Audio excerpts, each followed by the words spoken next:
السلام عليكم. ايه الاخبار يا جماعه؟ عاملين ايه؟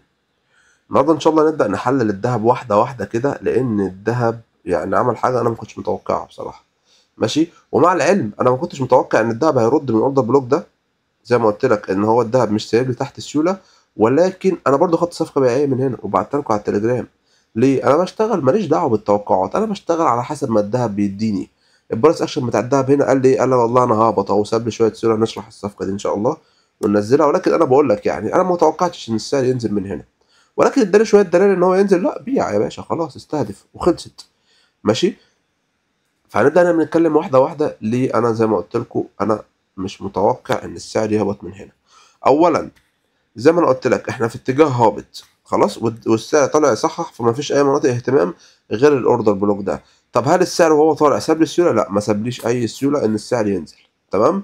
تمام. فعشان كده انا مش مع البيع ولكن بعت. يعني لقيت صفقه حلوه كده سكالب اقدر ابيع، لان انا لو هبيع من الاوردر بلوك ده، يعني انا لو شايف ان الاوردر بلوك ده فعلا السعر هيرد منه كتحليل، يعني كوجهه نظري كنت هخش الصفقه بانتري مثلا، وهستهدف بقى ايه؟ هستهدف القاعده. فاهمين قصدي؟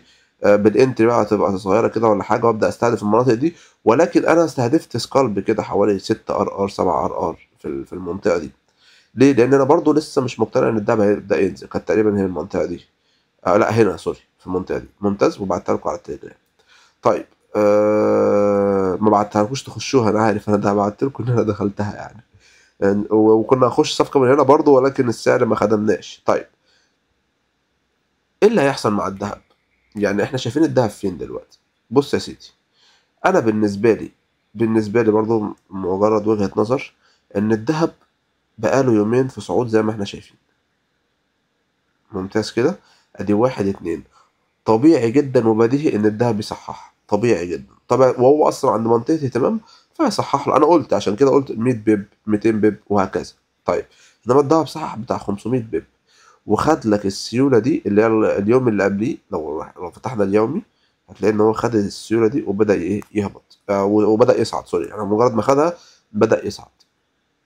ممتاز كده، ممتاز. طيب انا بالنسبة لي حاجة برضو معلومة كده على السريع، لما تيجي تحدد هيكل 4 ساعات مثلا، فتركز على السيولة بتاعت ال4 ساعات بتاعته. فهمت؟ انا زي ما قلت لك ما عنديش سيولة على ال4 ساعات، ولكن لو فتحت على الساعة هتلاقي ايه؟ هتلاقي ممكن تلاقي شوية سيولة هنا في المنطقة دي كده، ولكن دي مش قوية، مش جذابة للسعر. يعني أنا بس بديك إيه؟ كوجهة نظر دي مش جذابة للسعر خالص، مش من نوع السيولة اللي هي جذابة. ممتاز كده. طيب ممتاز. فبرضه إيه؟ حبيت أقول لكم في الحسبان. ولكن أنا برضه عشان أنا بحدد الهيكل بتاعي 4 ساعات فما أقدرش أستهدف الإيه؟ الساعة. طب الدهب دلوقتي بيدور على إيه؟ الدهب دلوقتي أنا برضه كشايف إن الدهب إلى الآن المنطقة دي مش قوية إن هي تنزل السعر كل ده. تمام كده؟ ممتاز. طيب أنا دلوقتي كبكره، كتحليل بكره، وبعد كده نبدا نشوف الدهب هيعمل ايه. شايف، يعني خلينا نقول بلاش اقول لك شايف ايه، اقول لك الطبيعي ان السعر وصل لمنطقه اهتمام، والهبوط العنيف ده محتاج يصحح تاني ويكمل هبوط. ممتاز كده، ممتاز. طيب احنا النهارده عندنا سيناريو من الاثنين هنبدا نشتغل عليه. ايه هو؟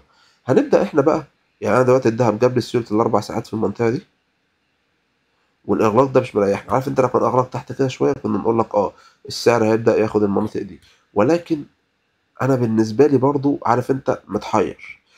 هل الدهب الاغلاق ده اغلاق ايجابي وكان نازل ياخد الشمعة اليومية اللي هو ده الكلام ده كله كان امبارح، وبعد كده يكمل صعود، بس هو اصلا نازل وبقوة شديدة جدا.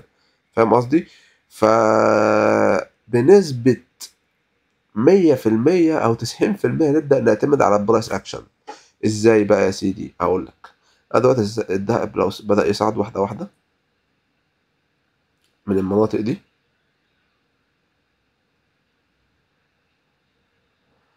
وبعد كده راح عامل لي ايه؟ بدأ يهبط شوية ونزل وطلع. ساعتها هتبدأ تشوف بقى هل الدهب هنا هيسيب لك سيولة ولا لا. هو ده الشغل بقى الصح. خليك بقى معايا بروفيشنال. هو ده الشغل الصح، لان الدهب دلوقتي ولا مفهوم هو طالع ولا هابط. كل الناس هتقول ان هو هابط، ولكن انا بالنسبه لي مش هعتمد ان هو هابط، لان انا زي ما قلت لك مش شايف سيوله تحت. ممتاز. طيب انا دلوقتي الدهب لما يصحح شويه هل هيسيب لي السيوله فوق؟ ماشي. ويبدا ينزل ياخد سيوله تحت، وبعد كده ابدا اقول لك يلا هنشتري من تحت ونستهدف المنطقه دي، ولا الدهب هيعمل لي شويه سيوله زي ما احنا قلنا كده وبعد كده قوم ايه واخدهم مثلا بالمنطقه دي كده وبعد كده هابط. فده اسمه ايه؟ عمل لك سيوله، دخل الناس من هنا سوري، عمل لك سيوله انترنال نضفها بالاكسترنال، وساعتها ابدا اقول لك لا يبقى احنا كنا بنتكلم في هبوط. اي نعم الذهب مش سايب سيوله تحت ان هو ينزل ياخدها، ولكن الذهب مش مثالي 100%، فعشان كده هنبدا نشتغل على الهبوط. ولكن هنشوف البرايس اكشن بتاع ايه. هو دلوقتي محيرني سحب سيوله القاع اللي قبله، هل ده تصحيح عشان يكمل صعود؟ وده اللي انا شايفه ممكن نقول 55%، ولا الهبوط العنيف ده قوي فانت مش هتعاند مع الشرط وتبدا تكمل. فهمنا الحته دي؟ فعشان كده بقول لكم. طيب انا دلوقتي هوريكم برضه حاجه بناء على الكلام اللي انا قلت لكم عليه ده. انا امبارح مش شايف خالص ان الدهب هيهبط، وقلت لكم الدهب هو هيهبط 100 بيب 200 بيب ماشي. ولكن هو السعر عمل لي ايه؟ بص برضه ده اللي انا بقول لك عليه هنبدا نشتغل عليه بكره ماشي. انا عندي هنا مثلا وليكن، خلينا نمشي واحده واحده كده. الدهب طلع نزل شويه، بعد كده بدأ يكون لي internal structure هابط ماشي، وبعد كده طلع، بعد كده راح نازل. طيب مسبب لي هنا منطقه سترونج. ركز معايا في منطقه السترونج دي، الذهب نازل، هل هينزل ياخد السيوله دي مثلا وليكن؟ ركز معايا، هينزل ياخدها، ياخد دي او دي وبعد كده يبدا يصعد؟ هو خلاص نزل ياخدها، اقول لك خلاص يبقى نبدا نصعد معاه. ولا هو عمل لي ايه؟ هو نزل ما خدهاش. لو تلاحظوا الذهب عمل دي يمكن المره الرابعه نزل ما خدليش السيوله دي، المنطقه دي كده الذهب ما خدهاش، بل بالعكس ساب لي ايه؟ سيوله في المنطقه دي. ماشي يا سيدي، ممتاز. خلاص الذهب طالع يرد يعني او يسند على منطقه الاهتمامات دي، او يعني زي ما تقول اقولها يعني منطقه دعم، ما زي ما تقول يعني. وبعد كده هينزل يجيب السيوله دي، وبعد كده ده القاع الضعيف اللي بالنسبه لي هينزل يجيبه. خلاص كده ممتاز ممتاز. طب السعر برضه عمل نفس الكلام هنا. ادي ده عندي سيوله قويه جدا واضحه جدا، والسعر لما نزل ما جابهاش. كنت متوقع انا ايه تعرف؟ لما انا دخلت الصفقه من هنا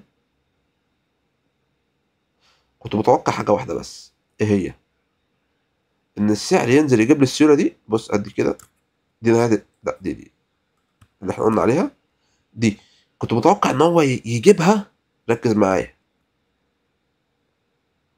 يجيبها بديل بس كده. شايف الديل ده؟ يجيبها وبعد، لان انا برضو كنت ناوي مع الصعود، وبعد كده خلاص هو جاب السيوله دي، يلا بقى نطلع نصعد.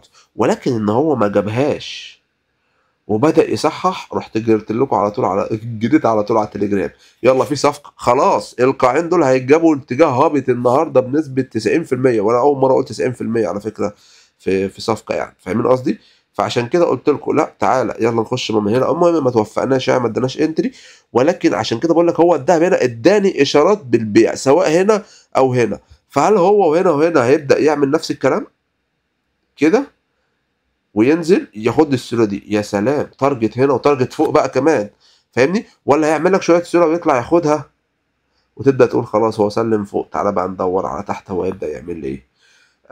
ده وجهه نظري المتواضعه للذهب فقط لا غير. الحمد لله بقى لنا يمكن 10 ايام او 7 ايام ماشيين على الذهب التحليل زي ما بيقول الكتاب. الحمد لله ممتاز. ولكن واحد قال لي ايه برضه لازم تحطها في الحسبان معاك، كلام مهم.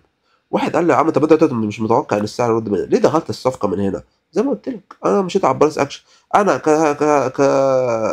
انا كهيكل انا كهيكل مش مديني اي حاجه ان هو هيهبط بالنسبه للاربع ساعات. زي ما قلت لك في سيوله غير مستهدفه تحت، فخلاص انا متوقع كسر المنطقه دي. ولكن اداني شويه دلائل برايس اكشن كده محترم، واداني شويه سيوله، وطلع السحر قال لك انا هنزل. خلاص خد الصفقه، انا مالي يا عم يطلع ينزل يتحرق، انا ماليش دعوه.